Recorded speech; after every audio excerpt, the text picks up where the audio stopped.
here for segment number 2 of our. This is our diamond round table. It's Absolutely. not really round. It's not really a diamond, but it's, Well, there's a couple. There's diamonds on either end. and we're in a basketball gym talking about baseball. And there's a couple lumps of coal in the middle. Yeah, As you know, whatever. So, but sort of one of the questions I wanted to ask was, who should DC Nation, in terms of baseball, who's somebody that maybe nobody's heard of or they've heard of and perhaps really has impacted the game of baseball here at DC, again, sort of from a historical perspective. So let's turn to the wisdom of our elders here. Steve So Steve, we talked a little bit about this. Maybe you can help fill in DC. Sure. Yeah, I think of Ron Pinsensham, Mr. P, we used to call him. He was a best known as soccer coach, state soccer coach of the year. Just got inducted into our Hall of Fame in the first inaugural class. And Ron, a lot of people don't know, is in the Eastern Kentucky University Hall of Fame for baseball. Played in the minors with the Mets. Played with Don Zimmer when he was in high school. So, pretty good pedigree there. He was one of our first baseball coaches at DC. He kind of set that tone for, this is how we play sports in DC. Not just baseball, but it ended up being soccer. And he had a storied past there with soccer. But total release, give it all you got. Play like Jesus is right there, because he is right there. And really had some far-reaching effect on our other sports. Baseball, mostly with me at least, as far as how I saw it, yeah. It's great. That's a neat story. Yeah, it's I honestly wouldn't have. I would have thought it was soccer all the way. That's the only context I've ever had. I never played soccer. Never played soccer once in his life. Read a book on how to coach. How to coach soccer. But he knew people. He understood kids. He understood how to motivate. Military background too, right? What are you, a war hero? War hero. Yeah, Silver Star, 2 Purple Hearts. Wow. It's actually the second time I've heard that story, because obviously his name's out at the field too. And somebody had asked that question about that. It's like, and I didn't know, and I'd asked somebody, and I don't know if it was you told me or somebody told me that story about him, and I just thought that was special, about the tone that was set, and to hear that about somebody that I don't know how to coach soccer, but I want to lead young men, and I want to do that. So let me pick up a book and read it. I mean, we all, everybody at this table, you got to learn how to be a coach. You just don't fall out of bed and you're a coach. It's what you invest in that skill, so to speak, and what you learn that all makes the athletes around us better.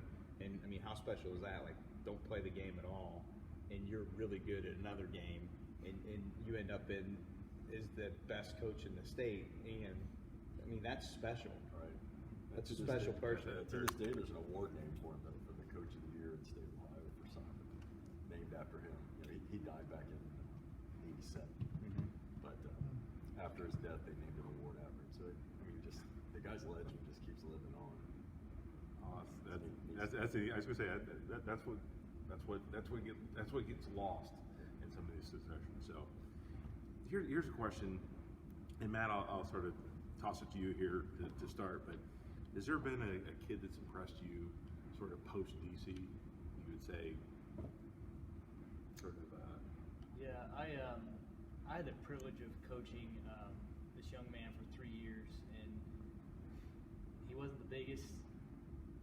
He had a big mouth, in a positive manner. He always was talking, and I really enjoyed coaching him for 3 years. And life circumstances changed where I couldn't be here his senior year, but I really enjoyed coaching him. He was all about the team. And when he decided to go and enlist in the Marine Corps, I knew that was going to fit him, and I knew he could figure it out how to serve our country. So, and that special young man is Matt Lee. He was a remarkable teammate. There were times I had to take him out against Houston. Matter of fact, I didn't even play him.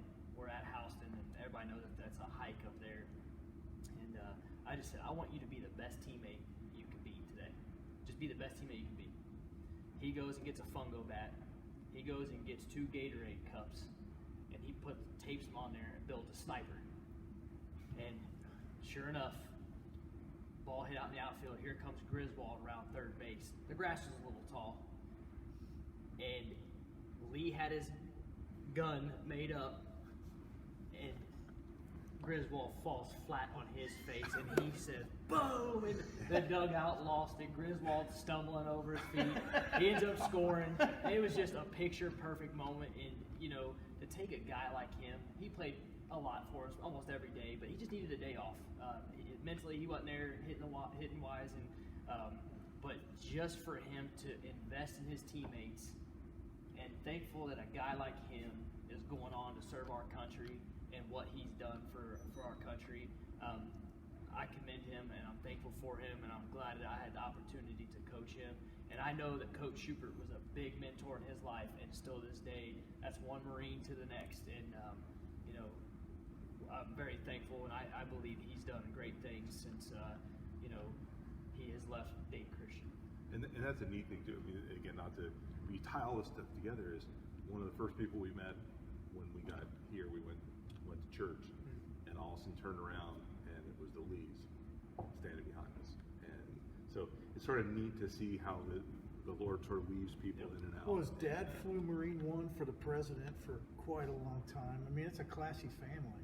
You know, DC's got a lot of people like that. You don't hear all the stories all the time, but Matt was a great friend for my son. Yeah, I was going to say, quite frankly, our videographer is my daughter, and she's good friends with one of their daughters. So it's sort of neat to see. So Steve, I think you had one as well. Again, sort of a neat. I hate to keep coming back to the same kid, but he was special. This kid, Zach Helm.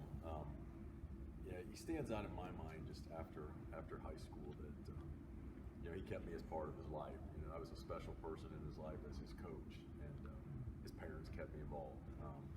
They'd invite us over to dinner, my wife and I and our kids. They were little at the time, and throughout the years, you know, we've gone out to lunch every time he's in town. He lives in Columbus area, but comes to town, we go out. He asks me questions, asks advice. You know, just wants godly advice and really seeks it out from someone that he respects, and it just makes me happy that he respects me and that I still have a part in his life. And he's a man of God, and, raising a young family. And that's really what it's about. You know, we're mentoring these kids. It's not just about hitting. Baseball's a short season in life. It is small, and to see someone grow up and put into practice the principles we're teaching here at DC, and, you know, what I want my own son to be like. It's neat. And so Zach is one of those kids that he's got it together. He loves Jesus, and he's a great representative of being Christian. Praise God for that. It's sort of a pivot here, Doug. You know, one of the things was, you know, as you're sort of thinking about, you know, what to talk about, and is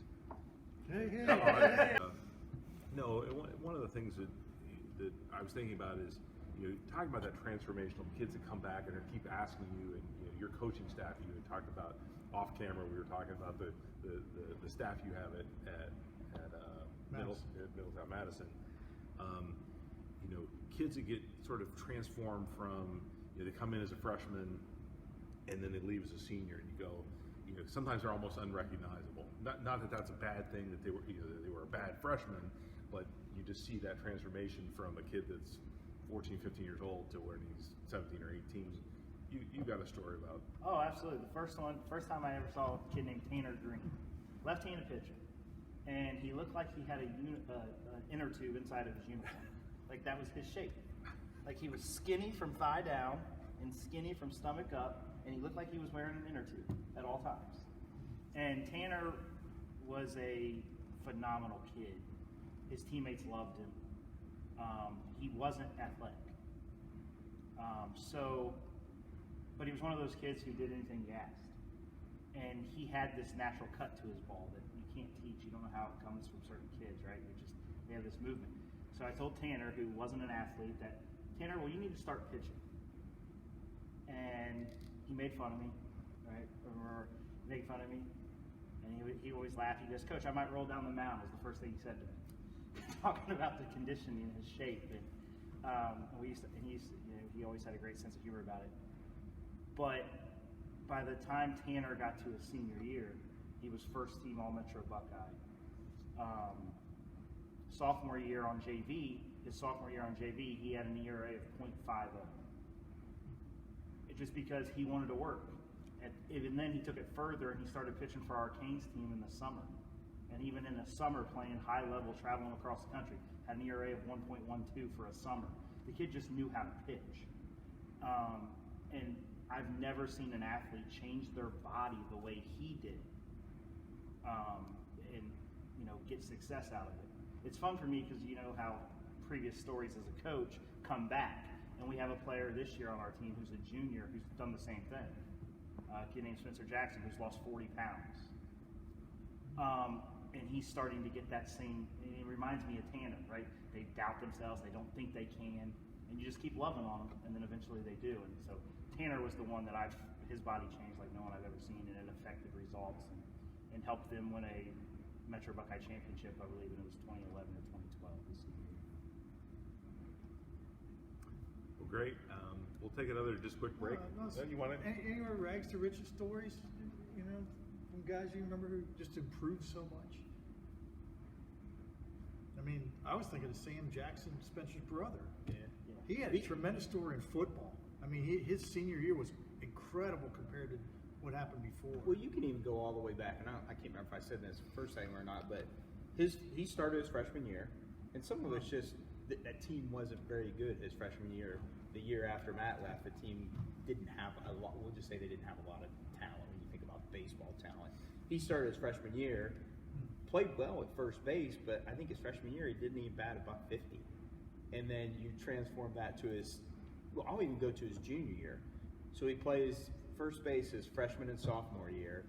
Joe Hardy leaves, and it's almost the same situation we're in this year, to where it's like, oh great, who are we going to have catch now? I mean, like, well, now we have a pretty good group of pitchers and talented underclassmen, but we're losing our senior leader catcher. And so Sam's like, Coach, I'll do it, I'll catch. And this is a kid that, he put in the work, but sometimes the results were not that good. I mean, we faced Fairmont, and Andrew threw a no-hitter, and we lost the game because of probably 3 or 4 pass balls. He owned it. I mean, he knew, like, hey, I got to get better.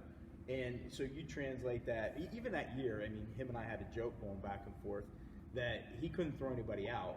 And so I said, one of these days you're going to get somebody. And he goes, really, Coach? I go, yeah. I said, you ever heard of Ripley's Believe It or Not? It's going to be that moment. And sure enough, he threw somebody out. And I think he ended up throwing out 5 or 6 kids towards the end of the year.